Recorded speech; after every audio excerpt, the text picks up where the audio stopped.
میں آپ کو نا تھوڑا سا بوریت کے بارے میں بتانا چاہتا ہوں اور ہمیں ذرا کلیئر ہو جائے کہ بوریت ہے کیا.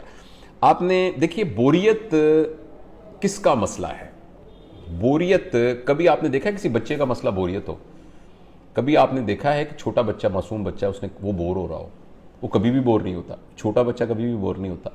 جب ہم بڑے ہونا شروع ہو جاتے ہیں نا تو بوریت بڑوں کا پرابلم ہے. ٹھیک ہے. اچھا, بوریت کو دو میں ڈیوائیڈ بڑا ایزیلی کرنا چاہیے سمجھنے کے لیے. ایک تو یہ نا کہ ایک کام آپ کرتے کرتے تھک گئے ہیں. جیسے فرض کریں آپ کا بچہ جو ہے وہ ابھی کتابوں سے پڑھ رہا تھا, پڑھتا پڑھتا تھک گیا ہے اور تھک کے وہ کہتا ہے مجھ سے نہیں پڑھا جا رہا. یا آپ نے کوئی کام کیا اور وہ کرتے کرتے تھک گئے اور یہ بوریت نہیں ہے. پلیز اس کو بوریت مت سمجھیے. یہ جو ہے یہ ایک فزیکل تھکاوٹ ہے یا انٹلیکچوئل تھکاوٹ ہے.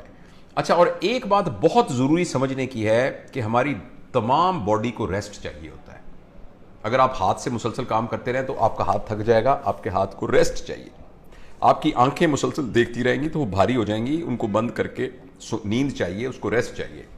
آپ حیران ہوں گی اس بات سے, اور میں اس بات کو پورے ایویڈنس کے, میں آج کل ایک کتاب پڑھ رہا ہوں کیونکہ ایک ہم سیشن کرنے جا رہے ہیں جس کا نام ہے how the teenage brain works.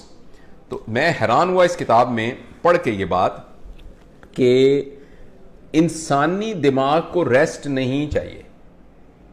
جو اس کا کوگنیٹو ورک ہے نا, دماغ کسی بھی وقت, دماغ کے اندر ہو کیا رہا ہے, دماغ کے اندر بنیادی طور پہ الیکٹرک کرنٹ دوڑ رہا ہے. دماغ کے سیل ہیں اور سیلوں کے ساتھ فائبرز ہیں جو وائٹ میٹر جس کو کہتے ہیں, جس کے اندر الیکٹرک کرنٹ دوڑ رہا ہے. اور ان الیکٹرک کرنٹ کا جو سیلوں کے ساتھ رابطہ ہے وہ جو ہے سینپسز کے تھرو ہو رہا ہے. اور وہ جو سینپسز میں جوڑوں کے تھرو جوڑ ہے, ان جوڑوں کے درمیان کیمیکل ٹرانسمیٹرز ہیں. یعنی وہ کیمیکل ٹرانسمیٹر جو ہیں وہ سٹیمولیٹری بھی ہو سکتے ہیں اور انہیبیٹری, یعنی ایسے بھی ہو سکتے ہیں کہ اس کے کام کو تیز کر دیں اور ایسے بھی ہو سکتے ہیں اس کے کام کو کم کر دیں. لہذا جب آدمی خوش ہو رہا ہوتا ہے تو اس کے فیسیلیٹیٹری ٹرانسمیٹرز کام کر رہے ہوتے ہیں, اور جب وہ دکھی ہو رہا ہوتا ہے تو انہیبیٹری کر رہے ہوتے ہیں. اور اسی طریقے سے آپ نے کوئی چیز روکنی ہے تو انہیبیٹری ہو رہے ہوتے ہیں. تو ہمارے دماغ کے اندر یہ جو کچھ ہو رہا ہے, ہمارا دماغ ریسٹ نہیں چاہتا. ہمارا دماغ صرف اور صرف سوئچنگ چاہتا ہے. یعنی جو کام ہم کر رہے ہیں اس کام سے کوئی اور کام کیا جائے, یہ چاہتا ہے بس. لہٰذا اگر فرض کریں ایک آدمی جو ہے وہ پڑھتا پڑھتا تھک گیا اور وہ میوزک سننے لگ گیا ہے تو ایکچولی وہ تو کہہ رہا ہے کہ میں ریلیکس ہو رہا ہوں, لیکن دماغ تو اس کا اسی طرح سے کام کر رہا ہے. اور اگر کوئی آدمی سو بھی گیا ہے تو سوتے وقت بھی اس کا دماغ اسی طریقے سے کام کر رہا ہے. سوتے وقت بھی دماغ نہیں, کچھ ایک چھوٹا سا پورشن جو ہے جو تھوڑا سا یعنی نیچے چلا جاتا ہے اپنے فنکشن کے دوران, باقی دماغ اسی طرح سے کام کر رہا ہے. اسی طریقے سے اس کے پھیپھڑے کنٹرول ہو رہے ہیں, اسی طرح اس کی سانس کنٹرول ہو رہی ہے, اسی طرح اس کی دل کی شریانوں کی سکڑنا اور پھیلنا کنٹرول ہو رہا ہے, اور اسی طرح اس کے ہارمون پروڈیوس ہونے, کھانے کا ہضم ہونا. تو اس لیے پلیز آپ یہ یاد رکھیے گا کہ اگر جو اکتاہٹ کا نام بوریت نہیں ہے, اکتاہٹ کا نام بوریت نہیں ہے. بوریت پھر ہے کیا؟ اس سلسلے میں شکریہ ادا کرنا چاہتا ہوں ہمارے بہت پیارے دوست جن کا میں اکثر ذکر کرتا ہوں, سلمان آصف صدیقی صاحب. ان کا شکریہ ادا کرنا چاہتا ہوں. یہ میں نے ان سے یہ بات سیکھی ہے کہ بوریت کا مطلب یہ ہے کہ میرے پاس وقت موجود ہے لیکن مجھے سمجھ نہیں آ رہا میں اس وقت کو کیسے استعمال کروں. یعنی میرے پاس وسائل موجود ہیں لیکن مجھے ان وسائل کا استعمال سمجھ میں نہیں آ رہا. یعنی مجھے خود نہیں پتا کہ میں کیا کروں. اس کا نام بوریت ہے. یہ جو پہلا والا کام ہے نا, یہ بوریت نہیں ہے, اور یہ اس کو مائنڈ بھی نہیں کرنا چاہیے. اگر ایک بچہ یہ بات کہہ رہا ہے نا کہ بھئی مجھے نہیں سمجھ آ رہا ابو, میں تو, اور وہ اس لیے کہ وہ تھک گیا ہے, تو اس میں کوئی پریشانی کی بات نہیں ہے. اور ہمارے ساتھ بھی اگر یہ کیفیت, لیکن یہ بہت پریشانی کی بات ہے کہ ہم بیٹھے ہوئے ہیں لیکن ہمیں سمجھ نہیں آ رہا ہم کیا کریں, ہمیں کچھ سمجھ نہیں آ رہا.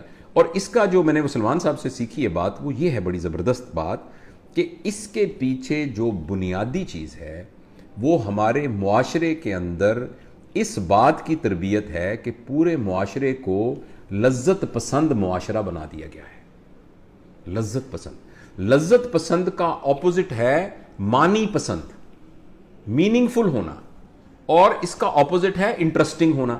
یعنی ایک چیز اگر انٹرسٹنگ نہیں ہے تو ہم کہیں گے کہ یہ بور ہے. ایک چیز میں لذت نہیں ہے تو ہم کہیں گے یہ بوریت ہے. تو ایک زمانے میں معاشرے کے اندر اہمیت اس بات کی تھی کہ جو ہم کام کر رہے ہیں وہ کتنا میننگ فل ہے, وہ کام کتنا ضروری ہے, اس کام کے اندر معنی آفرینی کتنی ہے, اس کام کے اندر پرپز کتنا ہے.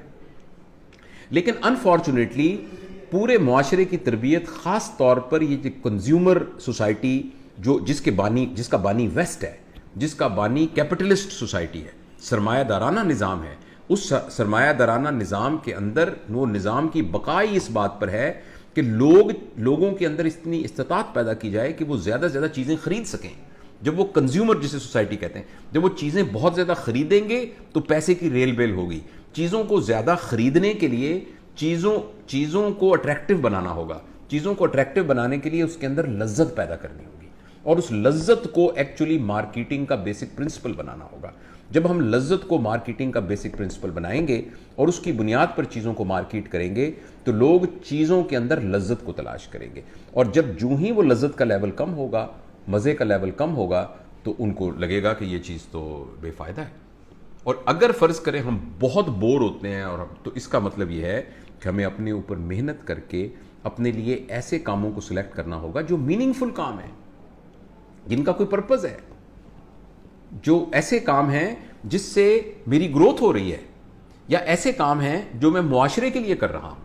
اگر میں معاشرے کی بہتری کے لیے کام کر رہا ہوں، یا ایک مختصر سی بات یہ ہے، اگر میں جو بھی کام کر رہا ہوں اس کے پیچھے پرپز ہے، اور وہ پرپز لذت، مزہ، انٹرسٹ ہونا، موج اڑانی، چسکا لینا، اس سے بیونڈ ہے، تو اس کا مطلب یہ ہے کہ ہماری پراپر تربیت. اگر ہم بور ہو رہے ہیں، اس کا سمپل مطلب یہ ہے کہ ہماری تربیت کے اندر کمی ہے.